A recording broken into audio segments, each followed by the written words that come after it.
युद्ध पातळीवर चालू आहे। एनडीआरएफ एसडीआरएफच्या टीम तिथं गेलेले आहेत। बोटीनं आपण काढतोय। आता जायकवाडीमधनं पण 1 लाख क्युसेस पेक्षा जास्त पाणी सोडलंय। माजलगावमधनं पण 1 लाख क्युसेस पेक्षा जास्त पाणी सुटलंय आणि त्याच्यामुळं असणारं सगळं गोदावरी नदीचं फ्री कॅचमेंट एरियातलं पाणी, शिवाय ह्या धरणांचं पाणी, शिवाय त्याला मिळणाऱ्या सिंदफणा नद्या, त्याच्या बाकीच्या उपनद्या ह्यांचं पाणी, त्याच्यावर तिथं मोठ्या प्रमाणावर आपल्या महाराष्ट्रातल्या वेगवेगळ्या भागातल्या शेतकऱ्यांचं अतोनात नुकसान झालेलं आहे। पिकं सगळी पाण्यामध्ये गेलेली आहेत। काही गावं पण त्यांना पाण्याने वेढलेलं आहे। परंतु जिथं आपल्याला हेलिकॉप्टर पाठवून एअरलिफ्टिंग करण्याची गरज आहे तिथं आम्ही तशा पद्धतीनं एअरलिफ्टिंग करतोय।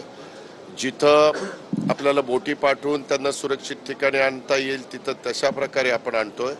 अनेक ठिकाणी जायला रस्ते देखील पूर्णच्या पूर्ण वाहून गेलेले आहेत आणि त्याच्यामुळं पाण्याची एकंदरीत पातळी कमी कशी होईल, कारण मला काही तासापूर्वी गिरीश महाजन साहेब बीड जिल्ह्याच्या परिसरात होते।